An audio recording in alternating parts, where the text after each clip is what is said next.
Bienvenidos a una entrega más de Tramo Firme. Nuestro invitado de hoy lleva años participando en algunos de los debates más importantes sobre justicia, transparencia y democracia en la República Dominicana. Con nosotros, el jurista Francisco Pancho Álvarez. Doctor, gracias por acompañarnos y sacar un poco de su tiempo para estar aquí con nosotros. Es un placer.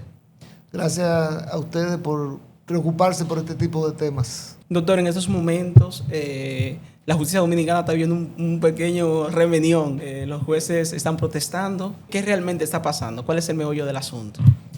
Mira, el tema del presupuesto del Poder Judicial es un tema muy viejo en República Dominicana. Viene de los años de inicio de mi carrera profesional, por allá por los 70. Wow. O sea que ya tú sabes cuántos años son. Y realmente nunca se ha destinado al Poder Judicial los fondos suficientes para poder cumplir con sus obligaciones. Esa es la realidad. No ahora, desde siempre.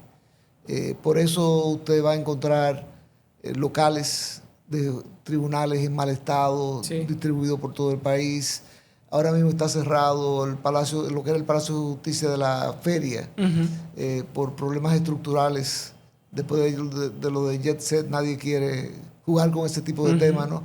Y ese Palacio de Justicia que fue ocupado por la Suprema Corte en un tiempo, también por la Procuraduría, y era sede de varios tribunales, está vacío ahora. Y las personas, los tribunales que estaban allí están funcionando en otro edificio en condiciones precarias.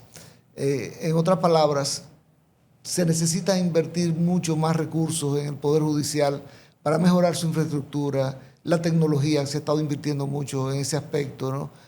Para mejorar los salarios de los jueces, sí, de los servidores judiciales. Definitivamente que es necesario hacerlo. Que los jueces ahora, una parte de ellos ha decidido irse a un paro el día 21, ¿no? Yo me preocupa que quien salga lesionado sean los usuarios del sistema de justicia. ¿Deberíamos preocuparnos por ese paro? Claro, yo creo que sí, yo creo que esa es la, no voy a decir que no debería ocurrir, pero esa debe ser la posición extrema. Cuando ya no se puede, cuando ya se han agotado todos los mecanismos para tratar de alcanzar las peticiones, ¿no?, que se hacen, pues se podría tal vez recurrir a un paro. Pero de buenas a primeras hemos amanecido con que se ha convocado para un paro ya en estos días. Sí, o sea, exacto. Y bueno, he hablado con algunos jueces que me han dicho, pero es que los reclamos nuestros vienen desde muy atrás. No se habían hecho públicos, no se habían manifestado, pero vienen desde muy atrás. Yo creo que esto obliga a que el Poder Judicial se revise. Y para eso debe contar con la opinión de los miembros del Poder Judicial, no solamente de quienes administran el Poder Judicial, el Consejo Nacional del Poder Judicial, sino, ¿qué te digo?, todos los jueces del sistema, los servidores judiciales. Hay que escuchar a esos sectores para saber cuáles son las necesidades que tiene el sistema. Y bueno, ¿y cómo satisfacer esas necesidades? Esa es otra etapa. La primera etapa debe ser de evaluación, para determinar qué se necesita mejorar, sin limitaciones, salario, infraestructura, cantidad de jueces. Una vez se tengan esos datos, entonces hay que pasar a la segunda etapa. La segunda etapa es cómo llenar esas necesidades. Para eso se va a necesitar dinero. Y en el presupuesto probablemente de este año ya esos recursos no estén disponibles. Entonces habrá que negociar si se podría hablar de un presupuesto complementario en el curso de este año, pero para eso se va a requerir la aprobación del Congreso de la República Dominicana. No va a depender solamente del Poder Judicial, se necesitará la aprobación del Congreso Nacional. Y en todo caso, esas necesidades deben estar cuantificadas, sobre todo en cuanto a los recursos que necesita para ser satisfechas, con la finalidad de que en el próximo presupuesto del próximo año para el Poder Judicial pues se incluyan esas partidas. Porque obviamente tú no puedes exigirle al Poder Judicial que utilice unos recursos que están destinados ya presupuestariamente a unos fines, sí, para otros. Crea una crisis. Entonces, yo creo que esto requiere de una palabra que se utiliza mucho, diálogo. y ya el presidente de la Suprema Corte y del Consejo del Poder Judicial, Henry Molina, convocó al Consejo Nacional de la Magistratura, al Consejo del Poder Judicial, del Poder Judicial, que está integrado por 2 jueces de la Suprema Corte, incluyendo el presidente de la Suprema que lo preside, 2 jueces de Corte de Apelación o de segundo grado, 2 jueces de primer grado y un juez de paz. Repito, 2 jueces de la Suprema, un juez de segundo grado, un juez de primera instancia y un juez de paz. Son 5 los miembros del Consejo del Poder Judicial, que son los que administran el Poder Judicial. Entonces, ese órgano ha sido convocado por Henry Molina, presidente del Consejo y de la Suprema Corte de Justicia, y allí deben discutirse cuáles son las necesidades y establecer grado de jerarquía, ¿no?, de prioridad, si se quiere, para ver cuáles deben ser atendidas primero, porque obviamente tal vez no haya recursos para todos al mismo tiempo, pero tal vez pueda el propio Poder Judicial revisar su presupuesto para reorientar el gasto y poder cubrir algunas de las necesidades más importantes. Pero, repito, son 2 etapas. Primero, la etapa de diagnóstico, si se quiere, de cuáles son los problemas que tiene, de las necesidades que se necesitan cubrir, de cuánto cuestan esas necesidades, y la segunda fase, la de ejecución, para la cual, repito, se van a necesitar recursos. Fue un error del presidente de la Suprema Corte de Justicia, Luis Henry Molina, de dejar que esta situación llegara hasta aquí. Bueno, yo me imagino que no debe haberlo tomado de sorpresa, ¿no? O sea, porque es el presidente de la Suprema Corte de Justicia, claro, y presidente del Consejo del Poder Judicial. Ese malestar tal vez pudo haber pasado para el ciudadano común, porque esos temas no se presentan ante la opinión pública constantemente, ¿no? Las necesidades. Pero mira, los abogados en ejercicio sabemos que definitivamente hay cosas que hay que corregir. Por ejemplo, jueces de primer grado que tienen en un día 60 audiencias. Wow. Eso no da abasto. Eso no es posible. Y eso ha sido así, repito, no es ahora que se ha creado, ha sido así siempre. Yo tengo 45 años de ejercicio profesional. Cuando comencé era así. Y lo que he podido presenciar durante estos 45 años es que ese problema ha venido creciendo y no disminuyendo. Estaba escuchando que el presidente del Poder Judicial decía que esta huelga no tiene doliente, como que no tiene quien la inició. Pero no importa quién la haya iniciado, lo que importa es que ya está y que es real, las necesidades que ellos presentan están ahí, nombramiento más personal, entre otras cosas. O sea, buscar la solución, como usted dice. Aquí hay que utilizar aquella imagen figurativa de una bola de nieve que va rodando hacia abajo. Sí. Comenzó chiquitica, ¿no? Y va ampliándose.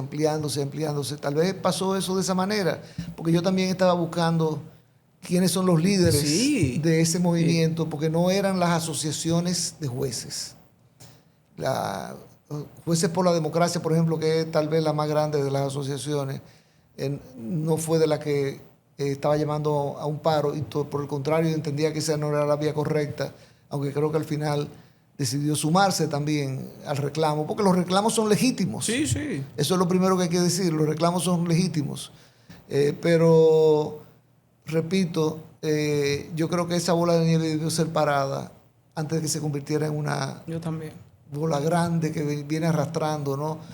Viene arrastrando y haciéndole daño al Poder Judicial. Y el Poder Judicial no se puede dar el lujo de sufrir daños de esa naturaleza, porque el Poder Judicial siempre ha estado en la mira de intereses de todo tipo, para infiltrarlo, para hacerle daño, para hacerle perder credibilidad. Y por esa razón los jueces tienen que estar unidos. Es la mejor manera de enfrentar esa filtración de intereses que no tiene nada que ver con la justicia. Y la imagen que hay ahora mismo no es de unidad en el Poder Judicial. Tal vez ese es uno de los grandes problemas que tenemos. Ahora mismo lo que está proyectando el Poder Judicial es una imagen de división entre las propias asociaciones de jueces, aquellos que pues están liderando este movimiento para alcanzar pues esas metas, ¿no? De cubrir esas necesidades que tienen. Y yo decía ahorita que a la palabra diálogo, que debe ser utilizada para resolver este problema, hay que unir otra palabra. ¿Cuál? Que es la de respeto. Porque usted no alcanza nada en el diálogo insultando a la persona con la que tiene que dialogar, con la que tiene que ponerse de acuerdo. Entonces hay que tener la madurez, la inteligencia emocional suficiente para, pues, ¿qué te digo? Llegar a un acuerdo. No, respetando las posiciones de los demás. Porque ahí es donde el tipo, ¿no? Yo creo que hay jueces valiosos de lado y lado de esta contienda, porque es una contienda ahora mismo, ¿no? Por ejemplo, Isis Muñiz es una magistrada muy reconocida por su integridad, por su capacidad, y fue a un programa de televisión, fue entrevistada. Alguna gente me han dicho, pero los jueces no pueden estar yendo a programas de televisión. Claro que sí. Los jueces son seres humanos igual que tú, igual que yo, igual que los que nos están viendo. Tienen necesidades igual que tú, igual que yo, igual que los que nos están viendo. Y tienen derecho a defender, cubrir esas necesidades. Yo me recuerdo como ahora, en un congreso, en la época de Jorge Subero Isa, en un congreso del Poder Judicial que se hizo, que un juez se paró y dijo, miren, lo que ocurre es que el salario que yo tengo, y había un auditorio compuesto por todos los jueces y la Suprema Corte de entonces presidiendo ese congreso. Y este juez se paró, pidió un turno para reclamar que su salario era muy pobre y que no era equiparable al del Ministerio Público que estaba en su tribunal, que el del juez era más bajo que el del Ministerio Público, y eso no debería ser así. Y una persona, un miembro de la Suprema Corte de Justicia, intervino y le dijo, para ser juez lo que hay que tener es vocación. No cuánto usted va a ganar, ni interés por el dinero, sino vocación. Y yo me recuerdo que yo tomé un turno en ese momento, yo estaba como observador del proceso de ese congreso. Yo tomé un turno para contradecir a ese juez de la Suprema Corte de Justicia que utilizó esa frase, diciéndole, no. Los jueces tienen derecho a reclamar precisamente que las condiciones que tengan sean las necesarias para poder ejercer su función, que es fundamental, que es vital. Usted no puede exigirle a todos los dominicanos que sean Juan Pablo Duarte. Eso es una quimera. Eso no es realista. Hay que cubrir esas necesidades y hay que permitirle a los jueces que defiendan sus reclamos en esa dirección. Profesor, hablando de justicia, ¿usted cree que la ciudadanía cree en el Poder Judicial? Mira, el Poder Judicial es una de las funciones, la función de juez es una de las funciones más difíciles. ¿Por qué? Porque tú, en la mayoría de los casos, vas a darle la razón a una persona y se la vas a quitar a otra. Sí, delicado. Y eso genera siempre escozor, por no decir desconfianza muchas veces, ¿no? Los que pierden comienzan a atacar al sistema que no le da la razón. Bueno, pero que siempre hay, como en cualquier partido de pelota, ¿no? Siempre hay un ganador y un perdedor. Aquí en los tribunales un juez va a tener que decidir quién es el ganador y cuál es el perdedor. Y esa es una labor muy complicada y que no hace a los jueces muy populares muchas veces, ¿no? Pero los jueces no están ahí para ser popular, están ahí para aplicar la ley. Así es. O sea que hay que tener mucho cuidado con ese tema, ¿no? Ahora, el Poder Judicial necesita credibilidad. ¿Por qué? Porque los jueces no son electos por el voto popular. O sea que no tienen legitimidad vía popularidad, elecciones. Vía elecciones. No tienen legitimidad vía elecciones. No controlan los recursos públicos. Porque el Poder Judicial envía su presupuesto, pero quien lo aprueba primero es el Poder Ejecutivo, que lo introduce en su proyecto de presupuesto, y luego es el Congreso de la República Dominicana que lo aprueba. En consecuencia, los jueces no tienen la facilidad que pudiera tener el Congreso, es decir, yo me voy a asignar para el barrilito, el cofrecito y la que sé yo cuánto, como han hecho lamentablemente en nuestro país, ¿no? Tanto y tanto. Exacto. Ayuda de las madres. Los jueces no tienen esa facilidad. Pero no hay ninguna duda de que sistema de justicia y sobre todo el Poder Judicial, que es parte de ese sistema de justicia, porque no es el único del sistema de justicia, ahí está el Ministerio Público también, estamos los abogados como parte del sistema de justicia, en fin. Aquí lo importante es que el Poder Judicial trate de mejorar siempre su credibilidad frente a la ciudadanía, que haya confianza de la ciudadanía en la labor que hacen los jueces. Y que no solamente usted vea que se salen con la suya la gente que tiene recursos económicos, que puede pagar buenos abogados, porque como dicen por ahí, el sistema de justicia dominicano se parece más bien a una serpiente que muerde solamente a los que están descalzos. Wow. Entonces, ¿usted cree que la ciudadanía confía en el sistema judicial o el sistema de justicia? Yo creo que hay confianza y desconfianza. No puedo decir que hay una confianza absoluta en el Poder Judicial. Eso, y cuando tú ves que hay casos como el de Odebrecht, sí, que de repente nadie salió condenado. Se fajaron ustedes por esa lucha en participación ciudadana. Sí, pero oye bien, o sea, Odebrecht confesó haber sobornado. Confesó. Y sin embargo, nadie fue condenado. Porque no se pudo identificar a los sobornados. Bueno, porque no se quiso ir a Brasil a interrogar a las personas que tenían la información de quién eran los sobornados. En ese momento, Jean Alain Rodríguez era el procurador general de la República. Participación Ciudadana le giró una visita. Yo estuve presente en esa reunión con el procurador para reclamarle que enviara fiscales a Brasil, como había hecho Perú, como había hecho Colombia y otros países, ¿no? Pero en esa oportunidad la respuesta que recibimos fue del Procurador General de la República, que tenía información de la inteligencia norteamericana de que esos brasileños iban a contradecir lo que habían declarado hasta el momento, y por eso él no había enviado fiscales a Brasil. Lo que no me parece. ¿Tú sabes lo que pasaba ahí? Que no querían que esos fiscales regresaran con los nombres de los sobornados, porque iban a haber compañeros de los funcionarios Sabrá Dios ahí. Qué nombres podrían haber ahí. Porque recuerdo algunos nombres encubiertos ahí que nunca supimos quiénes eran todos ellos. Así que vamos a dejarlo ahí. Doctor, el Código Penal, el nuevo Código Penal entra en vigencia ahora en agosto. ¿Usted cree que ese Código Penal satisface las necesidades del pueblo dominicano o que quedaron cosas que debieron agregarse? Ese Código Penal se mantuvo como proyecto de ley con un pecado original que se consolidó cuando se aprobó en el Congreso Nacional. Y me refiero al tema de las 3 causales, que fue una lucha que se sostuvo desde la ciudadanía para que República Dominicana no perteneciera a ese grupo minúsculo de 6 países, de 180 y pico de países que hay en el mundo. Solamente 5 o 6 países tienen penalizado el aborto de manera pues completa, ¿no? Sin excepciones, en todos los casos. Cuando aquí lo único que se pedía era que se exceptuara la penalización en 3 situaciones. Cuando estuviese la vida de la madre en peligro. Y yo me pregunto, para los que me están viendo, imagínense que una hija suya, pues le dicen que si continúa con ese embarazo, puede perder la vida. Y eso ya es verificable médicamente, no es una especulación.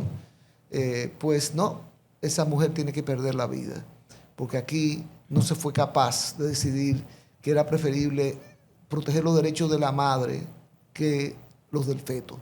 Los de la madre porque esa madre ya tiene una relación construida en el mundo, tiene esposo, tiene familia, tiene compañeros de trabajo, hace vida social, vida cultural, y entonces va a suprimir, y tal vez tiene otros hijos que tiene que proteger, y se va a suprimir su vida por la del feto, que todavía no ha construido ninguna de ese tipo de relaciones, ¿no? Ese fue, repito, un gran error. La segunda excepción es cuando el feto es inviable. ¿Qué significa eso? Un feto, por ejemplo, fuera del útero. Sí, sí. Eso. Entonces, ¿cómo usted condenar a esa mujer embarazada a que continúe con el embarazo sabiendo que cuando dé a luz va a morir el feto inmediatamente? O sea, eso es una crueldad innecesaria. Someter a esa mujer a permanecer embarazada con ese destino. Eso pasó por los poderes y la sociedad dominicana, o sea, está dividida. Entonces, teníamos un código parado durante muchísimo tiempo Porque los dominicanos no logramos ponernos de acuerdo. ¿Usted qué entonces cree que el Poder Ejecutivo debió? Bueno, que el Poder Ejecutivo, el presidente Abinader se había comprometido con las 3 causales. Sí, yo recuerdo. Y sin embargo, la palabra del presidente no se cumplió.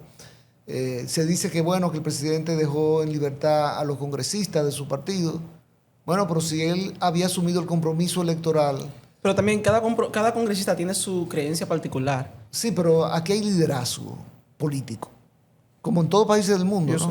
Y el liderazgo político implica que si tú tienes en tu programa de gobierno una cosa, cuando tú llegues al gobierno, tú haces que todos tus seguidores hagan cumplir esa promesa que usted hizo durante la campaña electoral. No siempre pasa porque vemos que la justicia norteamericana, el presidente Donald Trump ha querido hacer cosas y el Congreso le dice, hey, espérate. Pero en el caso de las 3 causales lo entiendo, aunque el presidente quizás quería, el Congreso está dividido, hay muchas creencias, cada quien tiene su creencia particular y mientras tanto tenemos como víctima siempre a la mujer dominicana. Qué pena, ¿eh? ¿Cuánto tiempo duraremos con este código y actualizaremos aquellas cosas? Mira, este código no ha entrado en vigencia todavía, entra en vigencia en agosto. Se dio un periodo previo para que la gente se pudiera adaptar y los abogados pues conociéramos bien el código que vamos a aplicar a partir de agosto. Tiene cosas buenas y cosas malas. Hábleme de las cosas buenas. Todo el tema de la corrupción está mejor tratado que en el pasado. ¿Qué cambios vamos a ver en las condenas por corrupción en el nuevo Código Penal? Bueno, mira, se incrementan las condenas, pero ahí siempre tengo un sabor amargo en la boca cuando lo digo, porque la gente cree que con incrementar la pena ya vamos a resolver los problemas. No es así. Nosotros tenemos penas hoy que son penas ínfimas, que no se cumplen. Y si no somos capaces de cumplir esas penas, que son penas, repito, menores, ¿cómo vamos a cumplir penas mayores? Tenemos que comenzar cumpliendo las que son más fáciles. Por ejemplo, el homicidio involuntario. 2 años de prisión. Wow. ¿Y ahora? Bueno, te voy a decir en un momento cómo va a ser a partir de agosto. Pero el homicidio involuntario, son pocas las veces que se ponen 2 años de prisión a un homicidio involuntario. Poquísimas las veces. Igual que ocurre con los temas de lavado de activos, que tienen penas importantes, pero que no se aplican. O si tú hablas de los fraudes bancarios, por ejemplo, que azotaron este país, enviaron a la pobreza extrema a más de 800,000 personas y a la pobreza general a más de 1 millón de personas, o sea, y sin embargo, la pena que se le aplicó a esos banqueros fue 10 años. Entonces, tú no haces nada poniendo 20 años si tú no vas a poder aplicar esos 20 años, ¿no? Tú ves, inclusive en el caso, ¿cómo se llama ese caso? Hay un caso de corrupción que involucra a los cuñados del presidente Medina, que sencillamente ese caso por lo visto naufragó en el camino, porque hubo un acuerdo, se devolvió 3,000 millones de pesos. Sí, yo recuerdo ya. Entonces, bueno, necesitamos de todas maneras el que se hayan incrementado las penas, como por ejemplo en el caso Yetzel que tú me preguntabas, y cómo se sancionaría a partir de agosto. Sí. Ya no de manera retroactiva. Ya no se va a poder aplicar esa norma a los actuales imputados en el caso Yetzel. Porque el caso comenzó antes de que el código entrara en vigencia. Sí, y obviamente no hay posibilidad de aplicar retroactivamente una ley, excepto que beneficie al que está sub judice. Wow. O sea que, pero hay un Entonces, artículo... no podemos esperar condenas ejemplares para los hermanos Espaillat de ser declarados culpables. Mira, mi opinión profesional respecto a ese caso, que es un caso... ¿Cuál es su opinión respecto a ese caso? Ahí todo el mundo perdió a alguien. Yo también perdí a alguien ahí. Alguien que había sido mi asistente por un tiempo, que perdió la vida, una muchacha joven, con 2 hijos, llena de vida, que murió sencillamente por ir a divertirse un lunes a ese sitio, ¿no? Lo digo porque la verdad es que duele muchísimo hablar de este tema. Pero bueno, como abogado, el dolor no es lo que fija mi criterio técnico, sino el estudio del tema. Y yo, bueno, le hemos estado dando seguimiento a ese caso y lo que vemos es un caso de homicidio involuntario que se sanciona hasta 2 años de prisión. Wow. Esa es la realidad, técnicamente hablando. No, Ahora, más de 200 muertos así y los mismo, responsables solamente van a tener máximo 2 y años. hubiesen podido ser 1.000 y 2.000 los fallecidos. Y es lo mismo, porque es la misma norma. O sea... Entonces, ¿por qué están luchando? Los familiares que están luchando. Bueno, porque hay otros colegas, entre ellos algunos abogados de las víctimas, que han construido la opinión de que pudiera, debido a la magnitud del hecho, debido a algunos elementos de prueba, algunas evidencias, señalar que aquí hubo un homicidio voluntario para poder aplicar una pena mucho mayor. Pero la realidad es que es complicado hacerlo.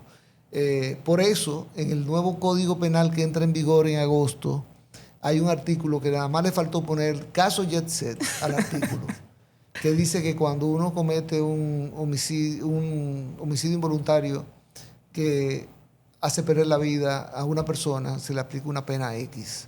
Si hace perder la vida a 2 personas... Son acumulativas. Van incrementándose para aplicar una pena mayor dependiendo del número de víctimas que haya. De 5 vidas en adelante, pues es la pena máxima. Pero repito, eso no va a ser posible aplicarlo al caso Jet Set porque no se aplican retroactivamente las leyes en República Dominicana. Wow. Aparte de las leyes de corrupción más robustas que incluye este nuevo Código Penal, ¿qué otra cosa buena tenemos en él? Mira, hay temas ahí que van a hacer que muchos abogados pues tengan que dedicarse a estudiar profundamente, porque por ejemplo, la responsabilidad de los accionistas o gerentes de compañías se va a poder ver comprometida si no cumplen con una debida diligencia para evitar que las compañías sean utilizadas para cometer infracciones. Porque es bueno decir, oh, eso fue la compañía que hizo eso, yo no. Bueno, pero tú eras el gerente de esa compañía y tú hiciste lo necesario para evitar sumarte a un acto delictivo. No lo hiciste, pues tú vas a ser responsable penalmente también. Wow. Y ya nadie se va a poder escudar en una compañía para eludir su responsabilidad penal.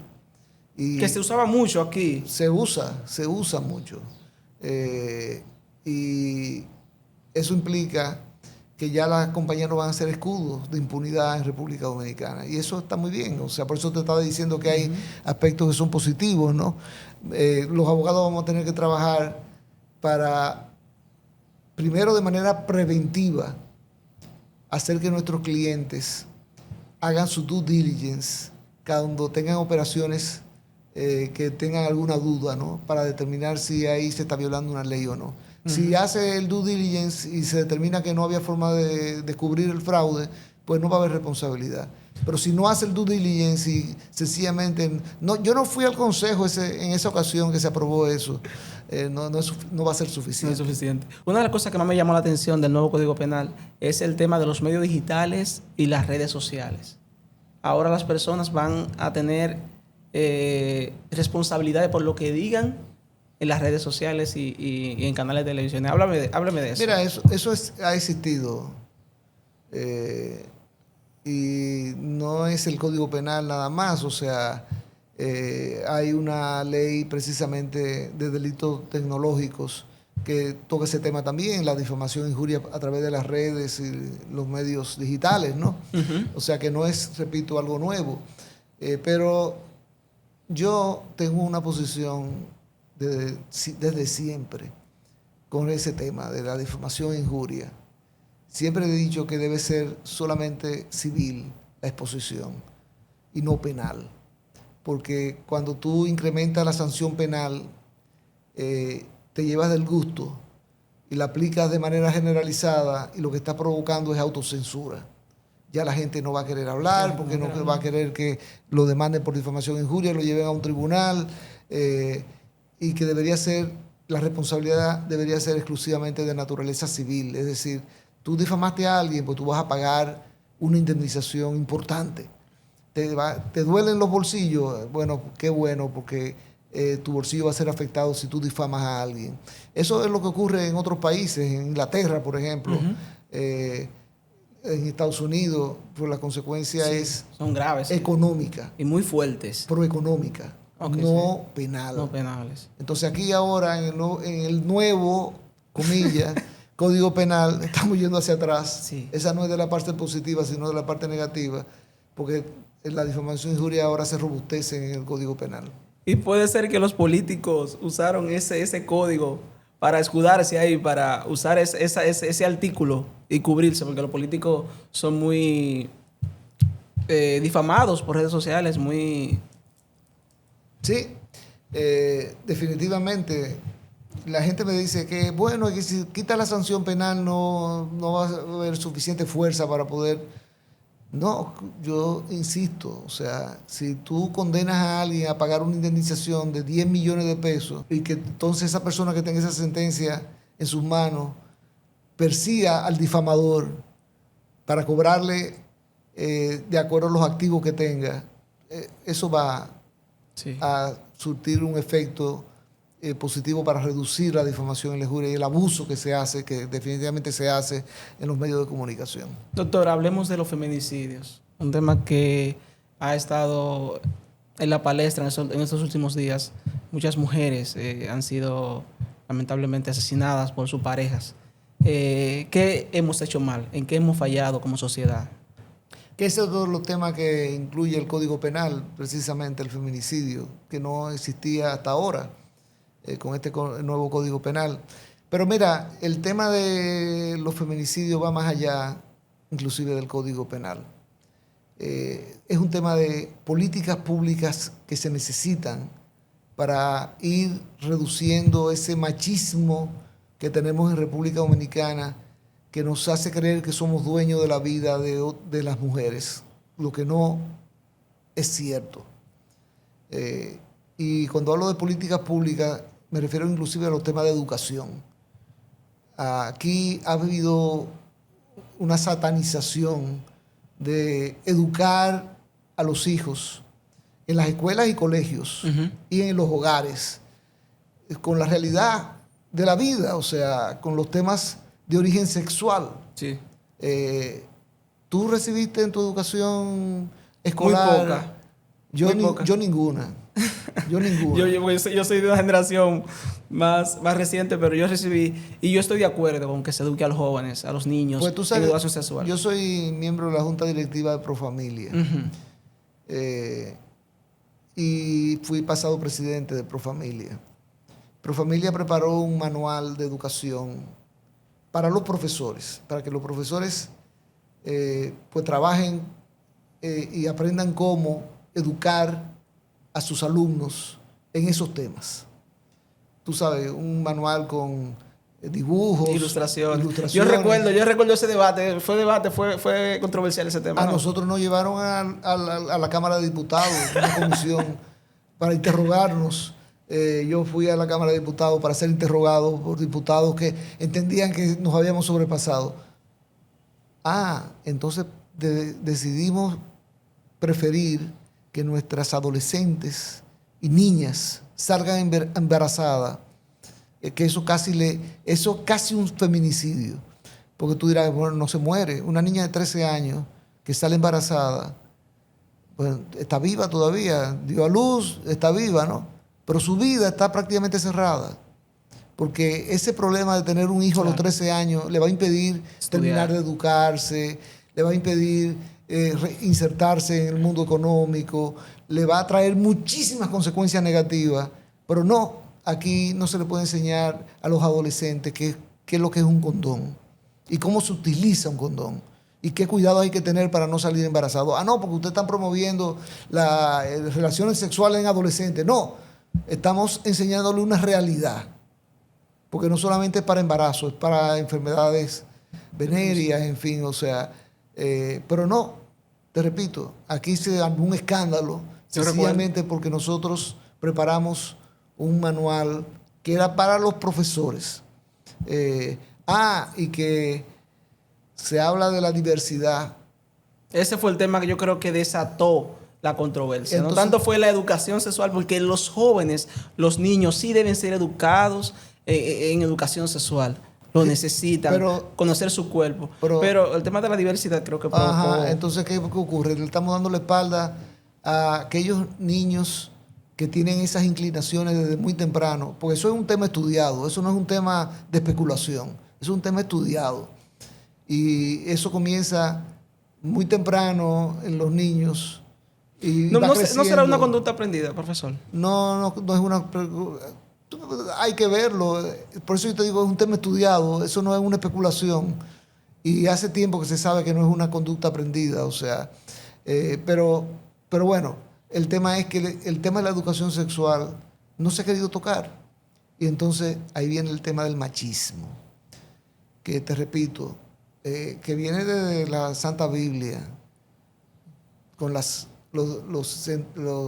monedas, cuando uno se casa. La dote matrimonial. Sí, que hay que dar, porque yo estoy comprando a esa mujer por esa cantidad de dinero. Sí, o sea, qué pena, ¿no? Que hay que verlo de esa manera, pero está así, está escrito en la Biblia. Es lo mismo que pasa ahora con este feminicidio de estos días, que por cierto hay un excelente trabajo en acento.com.do, excelente trabajo de Elvira Lora. Pues esta mujer fue buscando protección a una fiscalía. Se le entrevistó, pero ella no quiso quedarse en un hogar de acogida y se le puso a firmar una declaración de que la fiscalía no era responsable de lo que le pudiera pasar. ¡Qué error! ¡Qué error! ¡Qué vergüenza que una fiscal pueda pensar de esa manera! Porque la labor de proteger a una persona, eso va inclusive en contra de la voluntad de la propia persona.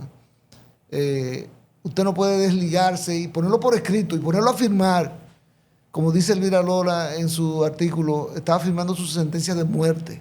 Sí. O sea, qué pena, ¿no? O sea, entonces por eso yo digo, hacen falta políticas públicas. ¿Cómo cuáles? Que comiencen desde la educación temprana de los niños, para que entiendan que la mujer es una persona igual que ellos, que tiene derechos, tanto derechos como ellos, no menos.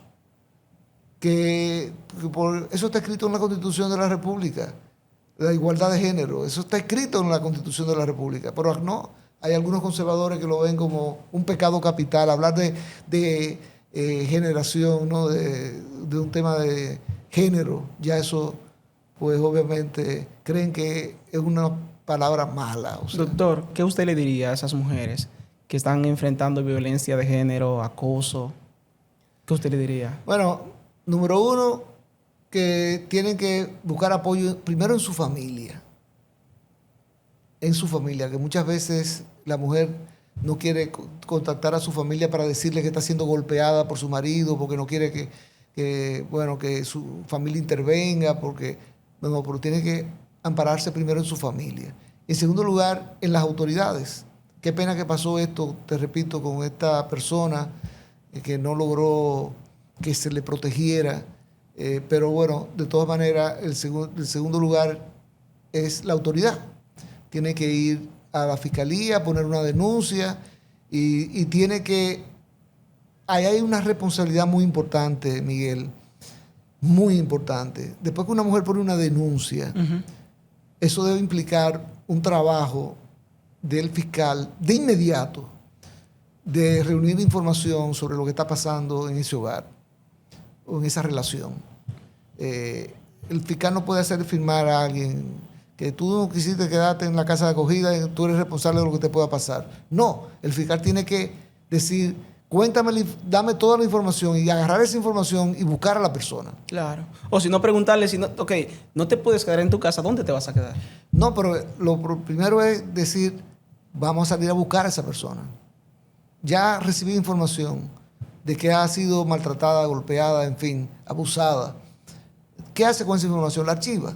No, esa información es para ir a buscar a esa persona, interrogarlo, y ya esa persona va a estar advertida, y eso va a poder salvar muchísimas vidas. Porque si tú recibes la noticia, la información, la denuncia de una agresión por parte del hombre hacia su mujer, y no haces nada con ella y la archiva, y a ese hombre le llega esa denuncia. no, el hombre piensa que no le va a pasar nada. Y bueno, la mayoría de los hombres se suicidan. Sí. Es el caso, por eso yo veo que ¿qué debemos hacer para solucionar este caso? Y yo te insisto, educación. Políticas públicas. Y la educación movida a través de políticas públicas responsables, que vayan desde edad temprana preparando a los hombres y mujeres, porque el machismo no solamente está asentado en los hombres, hay mujeres machistas. Wow. Aquel cuento famoso o palabra que dice, yo tengo mi gallo, amarra tus gallinas. ¿Tú no has oído eso? No. Bueno, Explícame. En mi pueblo de La Vega, lo escuché por primera vez, una mujer diciendo que ella tenía su gallo, que tú tienes que amarrar tu gallina, Okay, diciéndole a las vecinas que ¿por qué el hombre lee así? el hombre es capaz de brincar y ir al gallinero y hacer lo que le diera la gana. Y a ella no le gallina. importa porque él es un gallo. Exacto, o sea... Qué barbaridad. Por eso yo estoy diciendo, una política pública implica no solamente a los hombres, sino a las mujeres, para ir reduciendo, porque no vamos a eliminar de golpe y porrazo el machismo, pero podemos ir reduciéndolo de manera importante. Y eso toma tiempo, porque es un cambio cultural. Eso va a requerir de mucho tiempo para que las nuevas generaciones lleguen con una perspectiva diferente, ¿no? De respeto hacia las mujeres. Doctor, Participación Ciudadana por muchos años ha sido una de las voces más fuertes que ha tenido nuestro país. Pero hay personas que creen que esa voz se ha atenuado un poco. ¿Qué usted le diría a personas que piensan así? Mira, qué bueno que nos dicen que debemos ser un poco más agresivos. Porque, por cierto, el otro día rendimos un informe sobre los casos de corrupción y tú sabes que recibimos a cambio una querella por difamación e injuria. Wow. Pero bueno, eso es parte de lo que a lo que estamos expuestos las personas que nos dedicamos a este tema de la lucha contra la corrupción. Pero te repito que me alegra que haya personas que quisieran ver la participación más activa, ¿no? Nosotros estamos activos. Si ustedes entran a la página nuestra pciudadana.gov.com, van a encontrar 8 informes ya, desde el año pasado hacia acá, el último apenas hace 2 o 3 semanas, de seguimiento a los casos de gran corrupción en República Dominicana. Tenemos un observatorio montado para darle seguimiento a esos casos. Y la gente dice, pero ustedes son jueces. ¿Qué hacen ustedes dándole seguimiento a esos casos? Porque la Constitución nos dice que los juicios son públicos. Si son públicos, eso significa que cualquier ciudadano tiene derecho a enterarse de lo que ocurre allí. Entonces nosotros como entidad tenemos ese mismo derecho de averiguar qué está pasando en los tribunales con esos casos. Y tú dirás, ¿y para qué ustedes lo hacen? Bueno, para que esos casos no estén huérfanos de personas interesadas. La ciudadanía tiene que interesarse por lo que ocurre con los casos de corrupción, porque la corrupción es uno de los principales problemas que tenemos en República Dominicana. Participación nació con motivo de una crisis electoral, el fraude de 1994. Nació un poquito antes, inclusive, porque fue a raíz del fraude de 1990. Yo me incorporé a Participación en 1997. Hasta la fecha, Participación tenía como objetivo principal ayudar a fortalecer la democracia electoral en República Dominicana. Y a partir del 96 comenzamos a darle seguimiento a todas las elecciones en República Dominicana. Hemos observado todas las elecciones de toda la naturaleza en República Dominicana, desde el 96 para acá. Pero ¿qué pasa? Que en un momento determinado nos dimos cuenta que la corrupción estaba arropando a la ciudadanía y decidimos aplicar para ser capítulo nacional de Transparencia Internacional. Transparencia Internacional es una organización mundial con sede en Berlín que se dedica exclusivamente a temas de corrupción. Y bueno, después de una serie de evaluaciones que nos hicieron, nos acreditaron como capítulo nacional de Transparencia Internacional. Y los dos ejes principales son elecciones y corrupción. Entonces, tú ves, elecciones, siempre estamos dándole seguimiento cercano, aún fuera de campaña electoral. Con vallas, publicidades. Publicidad excesiva del gobierno, denuncias en esa dirección, ¿no? Y también estamos ocupándonos del tema de corrupción, porque ese es el otro tema fuerte nuestro. Por eso te decía que tenemos un observatorio de los casos de gran corrupción que ya llevan 8 informes. ¿Y qué hacemos esos 8 informes? Porque como parece que hay una estrategia de algunos imputados, tal vez no de todos, pero de algunos, de incidentar los procesos para que se dilaten en el tiempo, porque esos procesos tienen que terminar con una sentencia, o terminar no, pero tienen que producir una sentencia de fondo antes de 4 años, porque de lo contrario se extingue la acción penal. Y ahora el Código Penal lo aumentó a 10, ¿no?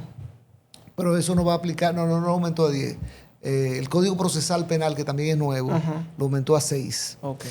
Pero el tema es que la estrategia, repito, de estos casos de corrupción, estoy hablando del caso de Adán Cáceres y comparte, Jean Alain Rodríguez y comparte, nosotros no utilizamos, Donald Guerrero y comparte, no utilizamos los nombres marinos que le da el Ministerio Público, porque el Tribunal Constitucional dijo que eso hería la dignidad de las personas y nosotros respetamos las decisiones de los tribunales. Doctor, una pregunta. ¿Qué piensa participación ciudadana del acuerdo migratorio entre República Dominicana y Estados Unidos? Que ha sido una metida de pata colosal de parte del gobierno de la República Dominicana. Y qué pena, porque Roberto Álvarez, que ha hecho un excelente trabajo como canciller de la República, como ministro de Relaciones Exteriores, repito, ha hecho un excelente trabajo. No lo estoy diciendo porque fue coordinador de participación ciudadana, sino porque efectivamente había hecho un excelente trabajo. Pero lamentablemente en esta ocasión se equivocó. Porque aceptar que Estados Unidos, que lleguen a Estados Unidos personas y la detengan allí y la deporten hacia República Dominicana para que de aquí vuelvan a su país de origen, yo me pregunto, ¿y por qué Estados Unidos no lo envía directamente?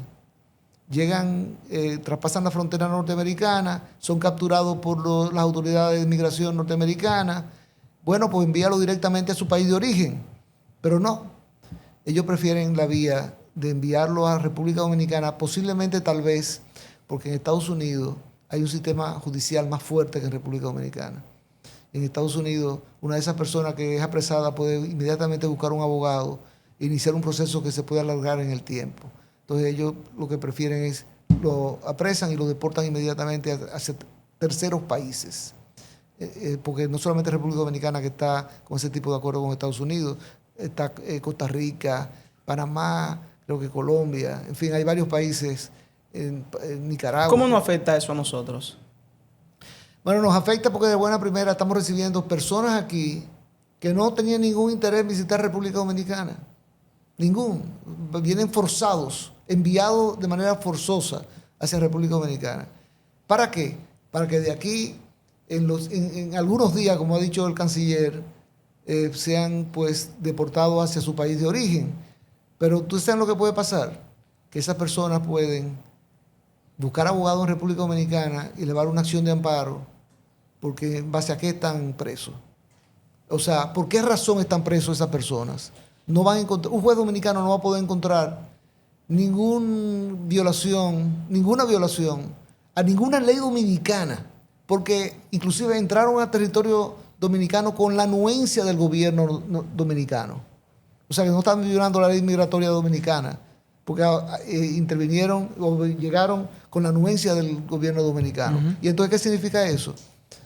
Que esas personas van a poder permanecer en el país no se le va a poder deportar y eso va a crear problemas en República Dominicana. Se van a ir acumulando los casos, como ya ha pasado en otros países, como en Costa Rica, se van acumulando los casos sin solución y esas personas aquí, para ser deportadas, ¿hacia dónde? Algunos casos me dicen que es el Congo, por ejemplo. Pero ¿y cómo va esa persona a declarar aquí si solamente habla congolés? Va a haber que buscar traductores. Bueno, nos lo suministrarán en Estados Unidos, porque yo no creo que aquí haya traductores de algunos idiomas africanos, ¿no? Pero bueno, yo creo que no era necesario llegar a ese punto. Bastaba con decirle a Estados Unidos que República Dominicana veía con buen ojo que Estados Unidos deporte directamente hacia su país de origen a esas personas sin tener que pasarlo por un tercer país, o en este caso hacia República Dominicana. Profesor, ¿qué consejo le daría usted a jóvenes que quieren involucrarse en política pero sienten desconfianza del sistema? Mira, yo creo que es una responsabilidad que tenemos. No solamente, estoy hablando de todas las personas, de todos los seres humanos, pero la juventud con mucho mayor razón. Tienen una responsabilidad, no pueden ser indiferentes ante las cosas que pasen. Entonces tienen opciones en República Dominicana. Se pueden inscribir en el partido que sea de su preferencia, de su simpatía. Tal vez no haya una simpatía 100%, pero con el que más se acerque a lo que entienden ellos que debe ser un partido. Pero si no quieren inscribirse en la vida partidaria, pueden hacer lo que hice yo. A mí me interesaba, porque entiendo que es una responsabilidad que uno tiene, y yo lo que hice fue, desde que me gradué de abogado, me inscribí primero en una asociación de abogados, porque en ese momento no existía el colegio de abogados. Se llamaba Asociación de Profesionales del Derecho. Y trabajamos para crear el colegio de abogados. Fracasamos en el intento de hacer un órgano que realmente proteja los intereses de los abogados. Eso no ha funcionado nunca de esa manera, lamentablemente.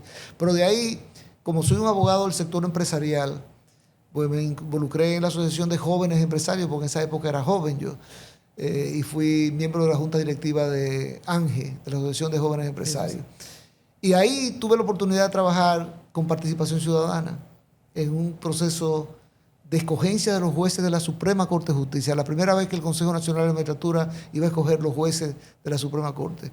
Y ahí trabajamos coaligados, ANGE, CONEP, Participación Ciudadana y otras organizaciones, FINJUS y otras organizaciones. Y ahí vi el trabajo de participación ciudadana. ¿Y qué hice? Renuncié a ANGE y me inscribí en Participación Ciudadana. ¿Por qué? Porque esa es forma de hacer política también. Sí. No partidaria, pero política. Es forma de interesarse por los temas que son necesarios que tengan... Afectan a la sociedad. Que afectan a la sociedad, que es necesario que la gente le esté dando seguimiento a esos temas. Porque eso es lo que hacemos en Participación Ciudadana. Somos un organismo de presión, pero presión para concertar, para llegar a acuerdos, para tratar de llegar a acuerdos, porque muchas veces no llegamos a ningún acuerdo, ¿no? Pero yo creo que la juventud debería involucrarse más. Y yo inclusive daba clases en la universidad, ya no estoy en los últimos años dando clases, y le decía a mis alumnos que yo estaba ahí en el aula, no tanto para enseñarles derechos, sino para estimularlos a ejercer una ciudadanía mucho más activa, y que iba de contrabando a la universidad para, de alguna manera, influir en los jóvenes para que se involucren en actividades de responsabilidad social en sentido general. Y por último, se va a escoger al próximo presidente de la Suprema Corte de Justicia. ¿Qué cree usted? ¿Se debe ratificar al que está o el presidente debe seleccionar a otro? Yo siempre fui partidario de que los jueces de la Suprema Corte debían ser elegidos de manera permanente, sin evaluación después que ya son elegidos. Tú lo evalúas para cogerlo para la Suprema, pero después que llegan a la Suprema ya no más evaluación, porque ¿cómo va a evaluar el presidente Abinader a un juez de la Suprema Corte de Justicia? Evaluación de desempeño, que es un tema técnico. Igual que un juez no puede evaluar al presidente Abinader, que es un economista. No tiene la preparación y la formación para esos fines, ¿no? Entonces nosotros defendíamos que los jueces de la Suprema Corte debían estar en sus funciones permanentemente mientras observaran buena conducta, porque podían ser destituidos por juicio político, mientras tuvieran salud para poder ejercer sus funciones y mientras no les llegara su edad de retiro. Distinto al modelo norteamericano, que es jueces perpetuos. En Estados Unidos usted ve que el juez se está muriendo y sigue siendo juez de la Suprema Corte de Justicia. Y lo nombra el presidente, ¿no? Y mientras respire, va a ser juez de la Suprema Corte en Estados Unidos. Pero aquí no, aquí nosotros estamos diciendo, mientras no le llegue la edad de retiro. La edad de retiro es 70 años de manera voluntaria y 65 de manera voluntaria y 70 de manera forzosa. O sea, a los 70 años, un juez de la Suprema se retira forzosamente. Pero ¿qué pasó? Que Leonel Fernández en el año 98 hizo aprobar, envió al Congreso Nacional, con su partidario, hizo aprobar una ley de carrera judicial que establecía que los jueces eran nombrados por 4 años. Y tú sabes qué hicimos en Participación Ciudadana, en Finjus, en ANGE, en CONEP, las mismas organizaciones que habíamos trabajado en la selección de jueces de la Suprema Corte de Justicia, y elevamos una acción directa de inconstitucionalidad de ese tema. Porque si hay carrera judicial, no puede haber término de esa carrera excepto cuando le llegue la edad de retiro. Debe haber inamovilidad mientras no le llegue la edad de retiro. No se puede mover de ahí. Leonel Fernández no estuvo de acuerdo, pero nosotros ganamos el caso en la Suprema Corte de Justicia, que declaró inconstitucional el periodo el cual debe ejercer una función un juez. ¿Qué hizo Leonel Fernández? Con mucha paciencia, porque el presidente Fernández es un individuo parsimonioso, con mucha paciencia, esperó hasta el 2010, siendo el presidente, y reformó la Constitución en el 2010 e introdujo que los jueces de la Suprema iban a ser evaluados cada 7 años. ¿Tú sabes para qué se quiere evaluar a un juez de la Suprema? Para decirle, pórtate bien, porque si te portas mal, a los 7 años te saco. Por eso mismo, en la última reforma constitucional, se designó a Jenny Berenice Reynoso. Bueno, en la última reforma constitucional se modificó el periodo por el cual la Procuraduría General de la República ejerce sus funciones. En 2 años, Jenny Berenice fue escogida por 2 años. ¡Qué absurdo! Los fiscales que tienen otro departamento duran 4 años en sus funciones en cada departamento, pero la magistrada procuradora de la República solamente dura 2 años. Eso es para decirle, si no te portas bien, te quito los 2 años. Wow. Entonces, hay que tener mucho cuidado con eso. Henry Molina tiene un pecado original. Llegó a la Suprema Corte, a la presidencia de la Suprema Corte, desde el Comité Central del PLD.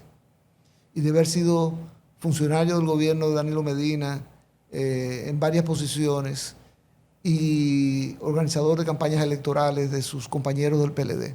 Nosotros siempre habíamos abogado porque a la Suprema no pueden llegar personas contaminadas de partidos políticos. O sea que criticamos la selección de Henry Molina como presidente de la Suprema Corte de Justicia. Pero ¿qué ocurre? Henry Molina, aparte del problema que hay con el malestar de los jueces, ha hecho un excelente trabajo en materia de organización del Poder Judicial para entrar en la época digital. Mira, nosotros tenemos en la oficina, en la firma donde yo soy socio, tenemos 15 paralegales, estudiantes de Derecho que trabajan con nosotros para hacer una cantidad de trabajos. Pues mira, se ha reducido el trabajo de los paralegales de manera sustancial. ¿Tú sabes por qué? Pues ya no hay que ir a una secretaría de un tribunal para depositar un documento o para solicitar una certificación. Todo eso se hace de manera digital. Un abogado iba a una audiencia en Puerto Plata y tenía que trasladarse pues 3 horas para llegar. Ahora hay audiencias virtuales. Sí. Yo he tenido participación en audiencias estando en Nueva York. Llevo mi toga y mi birrete y en el hotel pues me pongo mi toga y estoy participando en una audiencia.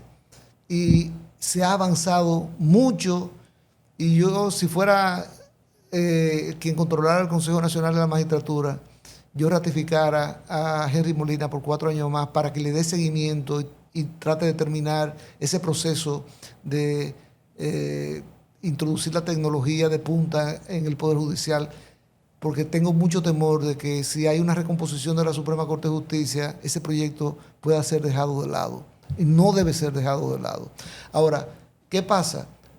Henry Molina tiene un pecado original, como yo señalé. Sí. Y a él lo ven en el gobierno como peledeísta. O sea que él tiene una La tiene situación, difícil. la tiene muy difícil. Profesor, gracias, de verdad un placer compartir con usted todos esos temas y de verdad que me encantó. Gracias a ti, Miguel, y te pido que perseveres en tu esfuerzo por trabajar como lo estás haciendo, porque de esta manera ayudas a influir hacia el camino correcto. Gracias, profesor, gracias. Hasta aquí esta entrega de Tramo Firme.